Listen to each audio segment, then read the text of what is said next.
Watch the ride.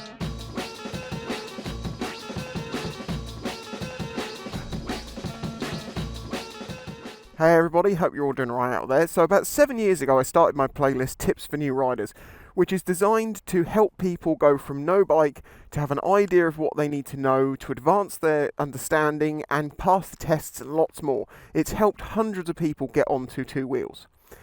Now the first video pretty much in that series was how to ride a motorcycle, which was filmed 7 years ago, and I feel like it's time to update that.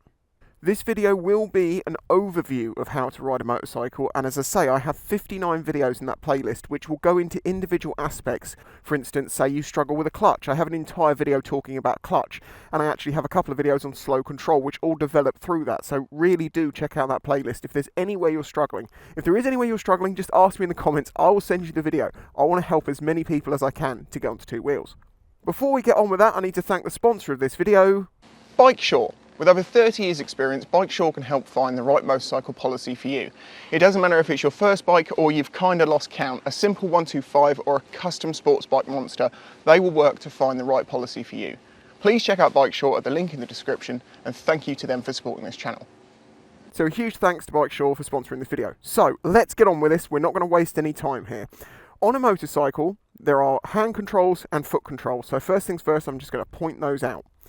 This is your front brake, this is your throttle, this here is your rear brake, which you push with your right foot. And then on the left hand side of the bike we have the clutch, and on your left foot you have the gear selector, because this is a manual bike. The way the gears work on a motorcycle is they're sequential, so you have to go first, second, third, fourth, fifth, fourth, third, second, up and down through the numbers. You can't skip like in a car with a gearbox. And the way it's set up is you have first gear at the bottom, neutral above first, then it's second, third, fourth, fifth, sixth, depending on how many gears you have, and going back down the box it'll be sixth, fifth, fourth, third, second, neutral first. So when you're in neutral and you want to pull away and put it in first, you click down, and then when you want to go to second, you click up through neutral into second. So first, neutral, second, it's in one movement. So you don't go first, neutral, second, it's straight through. I'm doing this video on my Suzuki DRZ 400 SM, but do not worry for people on 125s. My first video is on a 125, but this bike acts so much like a 125 with a clutch and its willingness to stall that it actually is a really good facsimile, and you can just forget the fact it has extra CC. Everything's going to seem identical when you get down to doing your CBT or just learning how to ride a bike. I find people learn very well if you just do the thing and explain what you're doing as you go, and explain all the bits and pieces in between. So let's do that now. One thing is you always get onto a motorcycle from this side, from the left-hand side. You don't get on from the right-hand side. One, for the exhaust is normally there. It also leans onto its stand this way, which makes it easier. And if you try and get on it from the opposite side, you're more likely going to knock it over. The best way to get on a bike is to leave the side stand down, step onto the bike, then you can hold the front brake, lift it up, and just kick the kickstand up. Then, when you lift this leg up, you can put it on the rear brake, and now you're holding the bike still on that. If you don't do that, obviously it can roll around. Hopefully it was neutral. See? We can just roll around like this.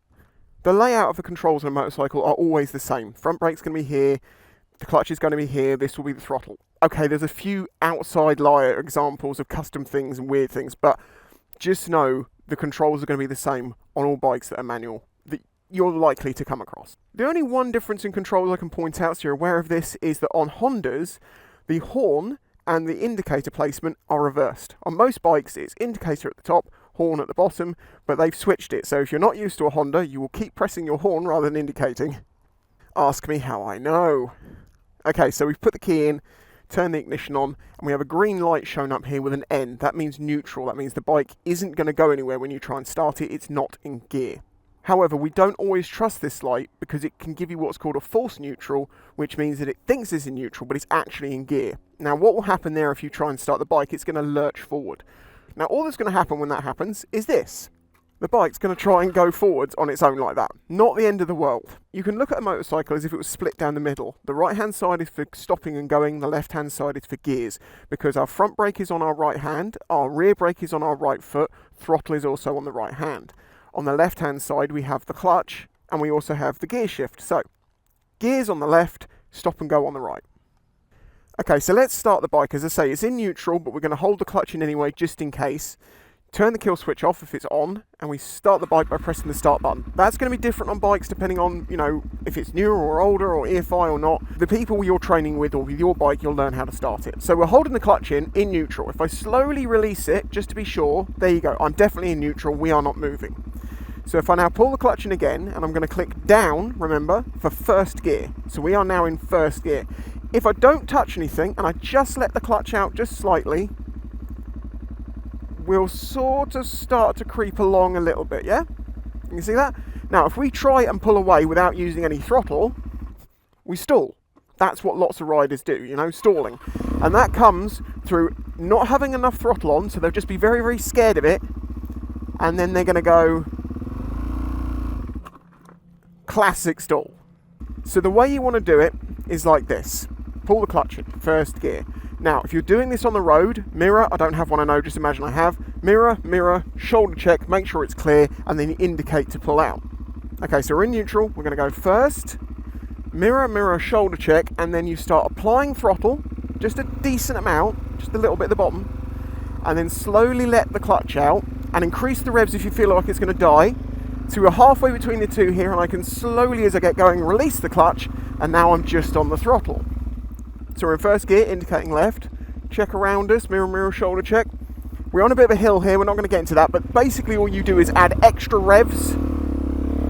Let the clutch out slowly. That's the indicator, and there we go. Now, we're just in first gear, okay? Once we're doing this, it's just throttle on, we go faster, throttle off, and we go slower. So that was just pulling away and getting up to speed, being on the throttle. After that, we want to go to second gear. So the way we do this is we close the throttle, pull the clutch in, click up from first through neutral into second. We then release the clutch while putting the throttle back on at the same time. Okay? It seems complicated, it really isn't. It becomes an intuitive thing very quickly. So we'll try that again, but this time we're going to go up through the gears and I'm going to show you what it's like riding. Pull the clutch in, first gear. Mirror, shoulder check, check behind us, make sure it's all clear, indicate, one last check, and then you're on the throttle, allow that clutch to slip out, and then as you go, you can release it. And now, again, we're just on the throttle, but we want to go for second gear because we're getting a bit high in the revs here, aren't we? So throttle off, clutch in, upper gear, and then release. Second gear. Third gear. And now we're in third gear, which gives us a usable road speed. We are just riding on the throttle. There's nothing else going on here. Look, faster, slower. Now, if you want to come to a stop, the first thing you can use is engine braking, which is going down the gearbox without actually using any brakes, but it will slow the bike down. So I'll show you that now. So I'm slowing down, clutch in, down a gear, release it, and you see how that slowed us down? So we're in second, throttle closed, clutch in, click down gear, release the clutch gently, and put the bit of throttle back on to try and match where you were before. Now, if you're in first gear and you try to come to a stop without actually using the clutch on a manual bike, what is going to happen is this. I'll just show you now. Okay, so we're just going to let off the throttle. And it's going to punt itself along for a bit, but it will probably, okay, 125 at this point would have stalled itself. But as you can see, it wants to. I mean, if I apply just a bit of brake, there you go. So for pulling away, clutch in first gear, throttle on, release the clutch slowly. We're now riding in first gear. Now we want to go to second gear. At the same time as closing the throttle, we pull in the clutch, click up into second, get the throttle back on. At the same time, we release the clutch back out gently. It's all about being finessed and gentle. Don't be jerky with the controls. Bikes don't like it, it doesn't respond well. You'll get a jerky reaction when you do that. So now we need to talk about stopping using the brakes. I mentioned engine braking, which can help scrub off some speed as you come down to a stop. You don't need to use your brakes immediately. However, when you're engine braking, it is highly advisable just to cover your front brake, as in pull it in just a little bit. So you're not getting a huge amount of braking force, but what it's going to do is turn your brake light on, which alerts people behind you are braking using the engine braking. You can be very, very effective with braking with just engine braking and have no light come on, and people can go into the back of you for that reason. So you've got to be careful of that. So when it comes to stopping, so we're riding along in first like this, we want to slow down. We'll let off the throttle, use the brakes to slow down, and as we come to a point we're coming to stop, we pull the clutch in to stop the bike from stalling. So bike's on, clutch in, first gear, mirror, mirror, shoulder check, pull away. And if you want to know more about clutch control or any of these aspects, as I say, I have videos in depth that will go over that one issue. So if you're a bit weak in that area, that video will really boost that area of your knowledge. So we're going along in first gear, we're going to check behind us, let the throttle off, brake as we need to, and as we come down to a stop, we can start bringing that clutch in that will stop the engine from stalling. And that allows you to then, pull away again, stop again, pull away again. Now, when it comes to braking on a motorcycle, 70% of your braking should be done with your front brake and 30% with your rear. You shouldn't use your rear brake at high speeds, really, because it doesn't have any weight on it. And let me just explain that to you. If you imagine this is the motorcycle, when you brake with your front wheel, all of the force is going to push onto that front wheel, pushing the front wheel and tyre into the ground, giving you more grip, so you can pull the brake harder and get more braking force, which gives you more grip. It's a great system, okay? But in doing that, what happens? The back end comes up. It doesn't have to come off the ground, it's just going to become lightened. If you try to use the rear brake in that situation, you just use it gently, it'll be fine. If you were to slam it on, it's more likely going to skid. So the way that you brake is basically apply the front brake with a gentle, even pressure, you don't jab at it, and as you're coming down through the speed, you can then use your rear brake gradually to incorporate that in. Now, in emergency stops, it's slightly different. I have a video on that if you want to check it out. So I'm coming along and I want to stop before that puddle. So I'm letting down into first gear, releasing the clutch to let that slow me down, re-pulling the clutch in, front brake and a little bit of rear, we come to a stop. So we've now explained starting and stopping. I've covered some very basics about the way you're supposed to mirror, shoulder check before you pull out and all the manoeuvres. What I'm now going to do is just ride down the road and explain what I'm doing, and you'll see that there's not really as much to it as it maybe seems. This is very much like what it will be in your CBT. At times you have to pull away from the side of the road. So we'll start in this position. So the bike started, we're in neutral, my foot's on the rear brake, can look around us. Okay, now they say pull out. So mirror, mirror, shoulder check, there's a car, can't go. Wait for them to go. So now the car's gone, we can try again. Mirror, mirror, shoulder check, it's clear. Take our foot off the rear brake and I put my finger onto the front brake just to hold the bike still, clutch in, first gear. Put your foot back down, your left foot up with the right foot, because you can now release you can put it back on the rear brake and you can release the front brake, which gives you the ability to always keep the bike still. So as I say, mirror, mirror, shoulder check, it's clear, indicates. We're now going to check again, throttle on, let the clutch out a little bit, and now we're in first gear. Cancel the indicator. So now throttle off, clutch in, up into second, and reverse that process basically, clutch out, throttle back on. We're now in second gear. For this bike, second gear is perfectly usable. If you get to a corner like this, where I'm in second gear and it's getting a bit chuggy, you can just hold that clutch half in, and you say I can increase the revs, but it's not going to do anything to my speed because the clutch is cutting off the power from the engine. And that's one of the things I talk about in my clutch control video, is that if people struggle with the clutch because they're not putting enough revs on, you can just use a lot more revs and a lot less clutch, which is not great for the bike, but it is a way of doing it, which I'll show you once this car is passed. Mirror, mirror, shoulder check. So loads of revs. Slowly letting the clutch out, and you see we're getting up to speed only by letting the clutch out, not by applying more throttle. Throttle off, clutch in, up for second gear, release the clutch, throttle back on. Repeat that process for third. Cancel indicator, ignore that. And up into fourth. And now you want to be at a position that the bike's comfortable with the revs and still has power when you need it. If you go up too high a gear and I go, oh, I want to accelerate, yeah, it doesn't like that. But if I come down to a more comfortable level in the rev range, bike's still happy, but when I want to move, it moves. I'm not going to get into the road craft and road positionings and stuff like that. As I say, I've got more videos on that, and there is more to learn in the highway code, which is something you should read and learn. I know it's boring, but when you get to wanting a bigger bike, you're going to have to learn it anyway to do your theory test. So it's a good idea to not only make yourself safer and less of a hindrance to other people on the road by actually knowing what you're supposed to do, it makes you safer because you're predictable. People expect you to follow the rules of the road, not do whatever you felt like.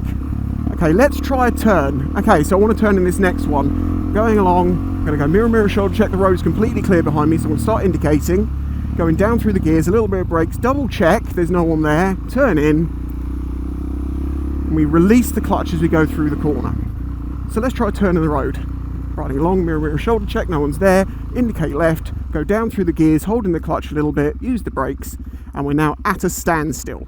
Not in a great location actually, because that's just before a blind bend. So let's just get round this bend to where we can actually see where we are with a decent bit of distance both in front and behind. Turn in the road. Same as before. First gear, clutch in, mirror, mirror, shoulder check, and then you start going along. And then you have to look and pivot to turn the bike around in the road. Do not worry if I made that look incredibly easy, because I've been practicing slow control for the entire time I've been riding bikes, 15, 16 years on the road, and I used to ride bikes when I was much younger on fields and things, so I've practiced this sort of stuff a lot. Check out my slow control videos if you want to see more of that. So in each of this junction, mirror, mirror, shoulder check, indicate, slowing down using the gears. You can see half clutch in, letting the throttle off, using a bit of engine braking and a bit of front brake, and a bit of rear if I feel like I need it for stability. So we're at the junction in a position that no one can creep up the inside of us like a car. Someone can go over there to turn right, that's not a problem. We'll let this van go. And again, from first gear, indicating, mirror, mirror, shoulder check, this way, and then before I go I do a check that way, just in case someone tried to sneak up and behind you and you didn't see them. So check, go, go. And it's the same as pulling away. You just make sure you've got a bit of throttle on, you slowly release that clutch as you pull out the corner, and by the time you got the bike in a straight line, you can let the clutch out and then you're just on the throttle again. And again, we're back to this happy point of just being sat holding a throttle in one gear with the ability to speed up and slow down without actually having to do much else. Of course, you have to make sure you keep your observations going. You should be checking your mirrors about every 5 seconds or so. Mirror, mirror, check. In your tests, you have to make it really obvious what you're doing. So you kind of go mirror, mirror, shoulder check. Good. I shoulder check like that. I've seen behind me, way behind me, to the other side of the bike because I can turn my neck far enough and I've got a good enough peripheral vision with this helmet. But observations is one of the things that will keep you alive. Looking ahead of you. You don't look at the car ahead of you and like brake when it brakes.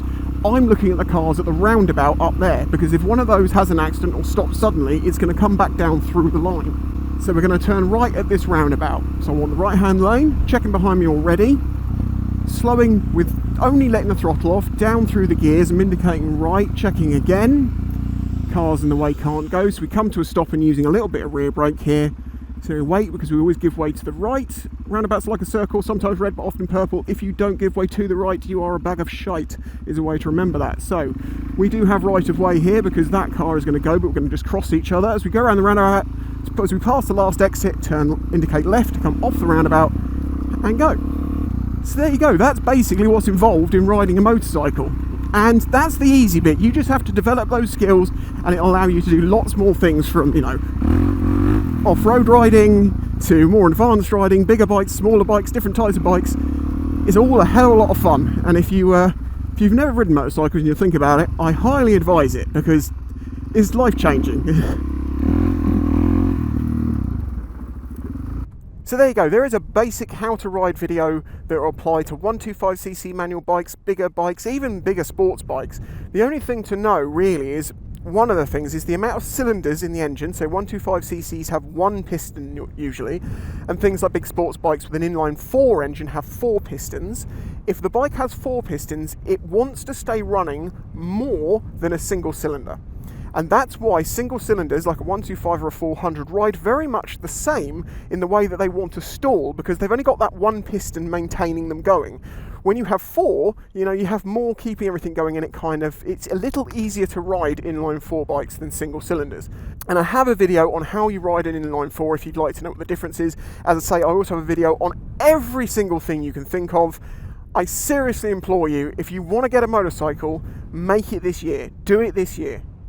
Thanks to Bike Shore for sponsoring this video. If you enjoyed this video, please hit the like button, subscribe if you're new here, and if you want to help support this channel, please consider doing that through the links in the description on my Patreon.